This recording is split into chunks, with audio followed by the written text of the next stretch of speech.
Hello everybody, my name is Kyle3639. Welcome back to another video. Today in this one, we're going over the cards in Phantom Rage and see if they'll change the game, or the meta game at least. So this is technically a meta game analysis for Phantom Rage. This set will release on November 6th.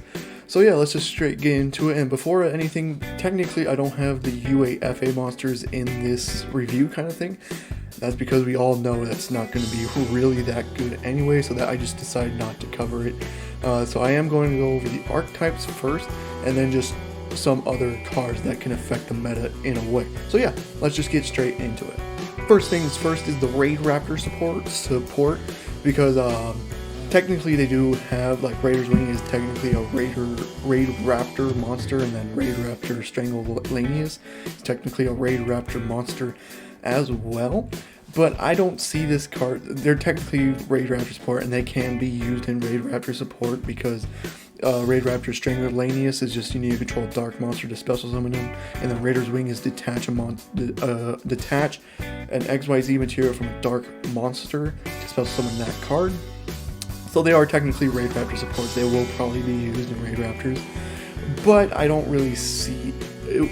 Even though it's Raid Raptor support, these are more technically going to be support for Phantom Knights. And speaking of Phantom Knights with the other Raid Raptor support, those cards will probably be used in the Phantom Knights deck to pull out two cards that I'm going to get into later, because I just thought it would be way better to put in its own entry than, with the Phantom Knights. But they're technically Phantom Knight support.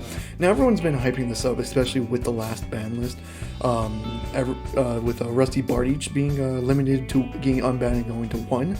People have been, hyping up this deck, so it's going to be good, especially with, the two other cards I'll cover later in the video. But I don't think so. The Phantom Knight Terror Scale and Phantom Knight Stained Graves is going to be really good support for the Phantom Knight deck, especially with the other Raid Raptor supports that will be thrown in as well. I just don't think it will change the meta whatsoever. Stupid fucking fly. I don't think that will change the meta whatsoever.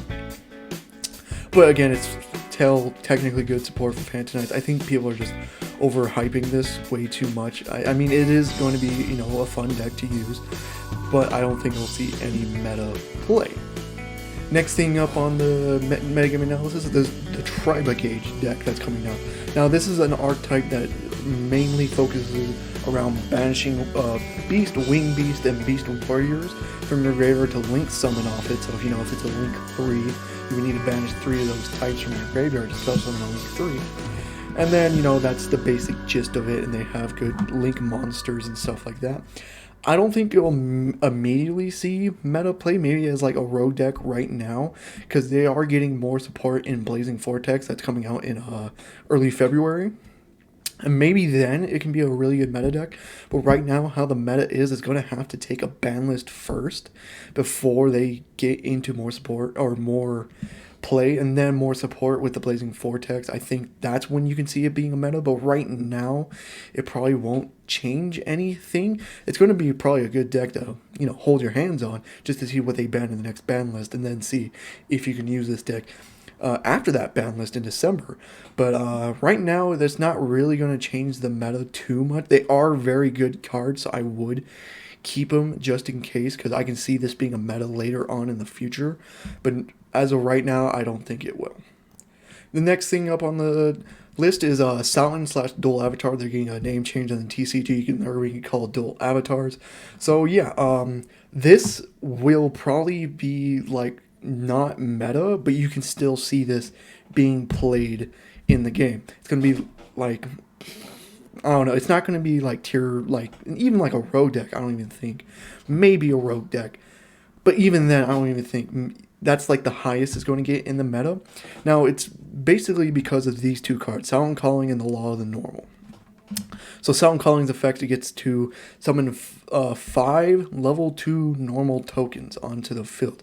Now, that's amazing for Law of the Normal. So after you do that, get all 5, and let's say they didn't Nibiru or anything, you activate Law of the Normal. Law of the Normal just basically nukes your hand and field. Yeah, and if you activate that first turn, you're going to end your turn, and your opponent's only going to draw 1 card afterwards.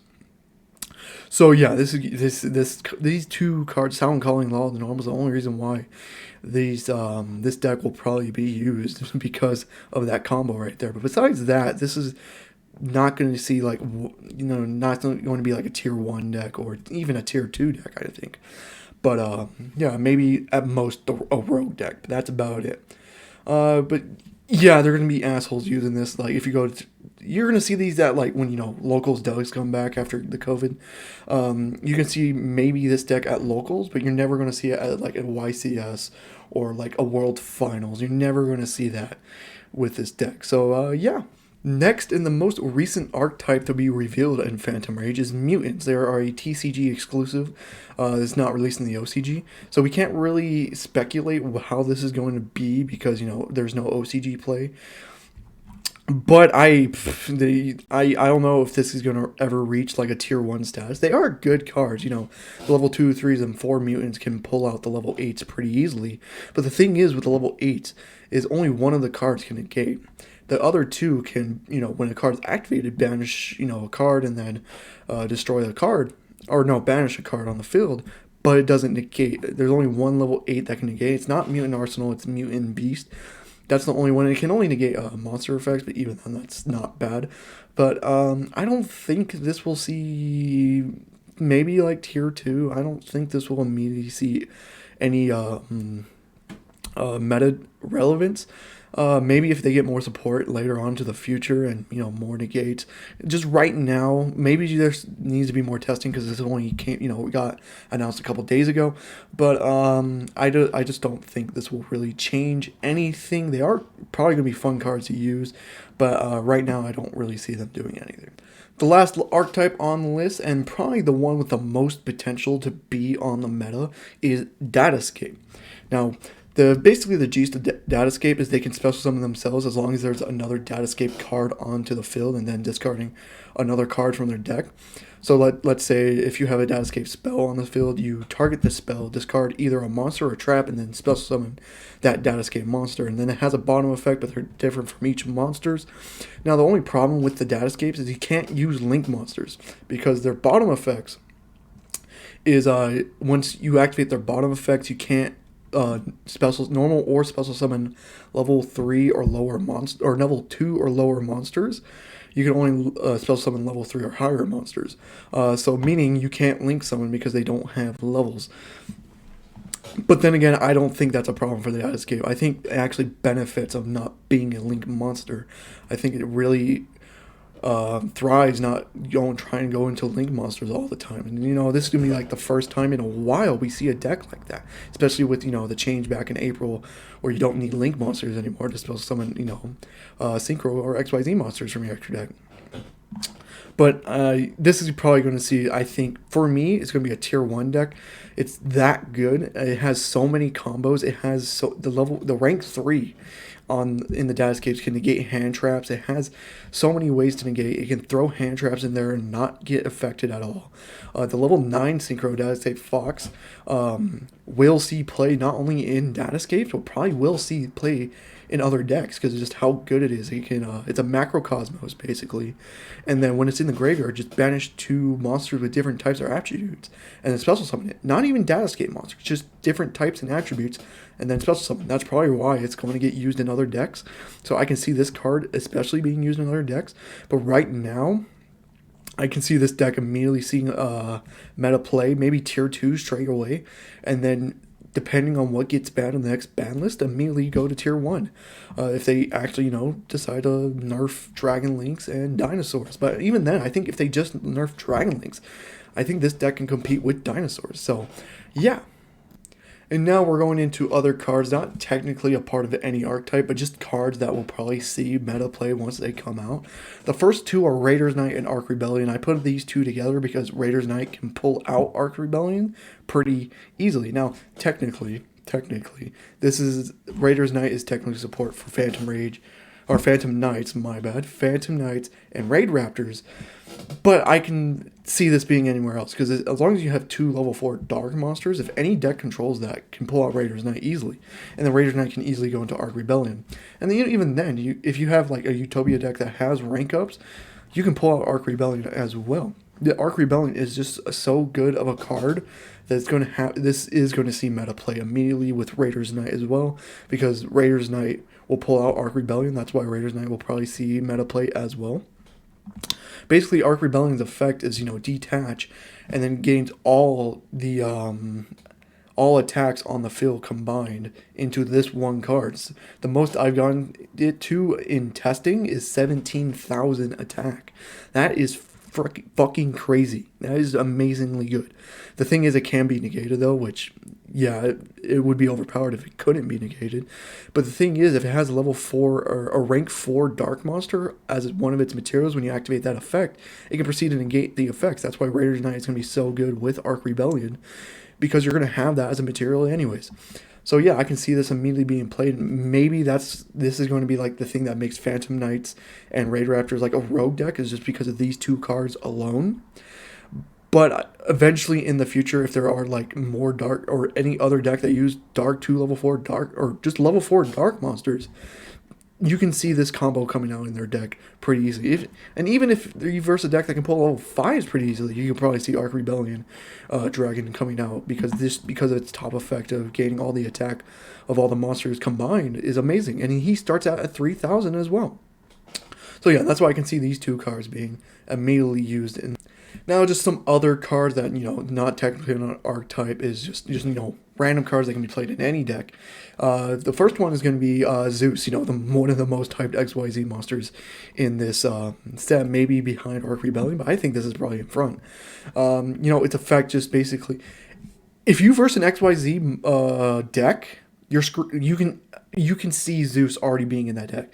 Zodiacs, Raid Raptors, Phantom Knights, anything like that. Any deck that can pull out XYZ monsters, you can see Zeus being in that deck, because Zeus's effect is, as long as the XYZ monster attacks, then it can just main phase 2 put this onto the field using the XYZ monster that attacked as material. So even if you just attack a defensive monster, even if he doesn't destroy it, you can still summon this. Some of these cards, you have to destroy a monster first before anything. No, this card you just need to attack. And that's why it's so good. And then detach 2 to just send everything else onto the field. It's not even destroy. It's send. That gets around pretty much everything. That can get around Zeus. Or not Zeus. That can get around Dragoon. So yeah, I can see this card immediately be played in Zodiacs and stuff like that. So don't expect this card not to go under the wayside. But I think everyone is expecting this card to be used straight away. Now into 2 trap cards. The first one is Warning Point. Its effect is basically when monsters with an apostrophe S get summoned onto the field, you can activate that, and they can't be used for any extra deck. So you can't link summon, you can't fusion summon, you can't synchro summon, you can't do any of that from the extra deck. So this is probably going to be a card because, it stops players from playing it, especially in the current meta. It can stop Dragon Links, it can stop Infernobles, it can stop Invoked. This card will probably be used.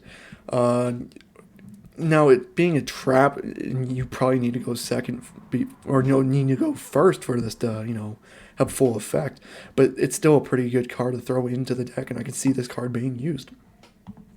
Now, the other trap card, I know it's in Japanese, but it's called Feedback, I think. Yeah, Feedback. This card is called Feedback. Basically, its effect is you banish any number of your monsters face down, and then your opponent must banish the same number of extra deck, or banish the same number of extra deck, or same number of cards from their extra deck to the graveyard face up. So this can basically stop any deck that can uses their extra deck, like Dragon Links, Infernobles, Invoked, anything like that. You activate, let's say you just banish, in this case, let's say you already had someone of a field, you banish 10 cards, they must banish 10 random cards, they're face up, yours face down. And then, depending on the cards you banish, that could be great. And if you go first, don't even use your extra deck, and just banish all 15, and then your opponent must banish all 15 of theirs, and that stops them from playing as well. And that's amazing, because those cards will come back during your turn. So it shuts them down, and then your next turn, they come back, and then you can use your extra deck to anything. So I can see this card being used as well. Now the last one, which will see play. Now the others can be like could take like a little bit before it can go into. I think Zooking Alpha is going to be used straight away.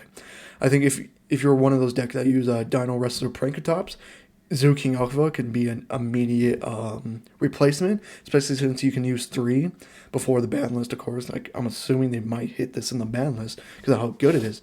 So basically, it's like Prankertops, but it's nearly like Prankertops, but I think it's better. So if your opponent controls more has a higher attack on their field, let's say they have 3 cards that get like 3,500 attack, and you only have 25, you can spell something this monster. As long as your opponent controls has a higher attack than you can spell summon this card. And then basically its effect is you return this card to return another card from your opponent to the hand. Now that's amazing because it doesn't destroy. And there's some card effects in the game that that can't be destroyed by card effects. This gets around it because you're just returning it, you're not destroying it.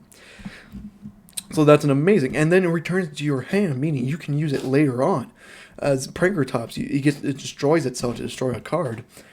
Prankertops destroys itself. You can't, unless you somehow add it back to your hand, it can't add itself through its effect. Zooking Alpha can, add it back to his hand, and you use it later on. I can see this being immediately played when it's allowed to be played. So I think it's like 3 days after Phantom Rage comes out. This will immediately see play. And I would advise any that maybe not dinosaur decks, but anything outside of dinosaur deck, if you use Prankertops, replace it with Zooking Alpha, because I think Zooking Alpha is just the better version.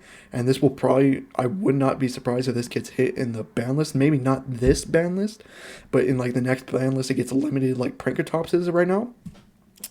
I wouldn't be surprised because of how good this card is. And that's it for the metagame analysis. I hope you guys did enjoy the video. If you did, leave a like and subscribe. I will be doing more.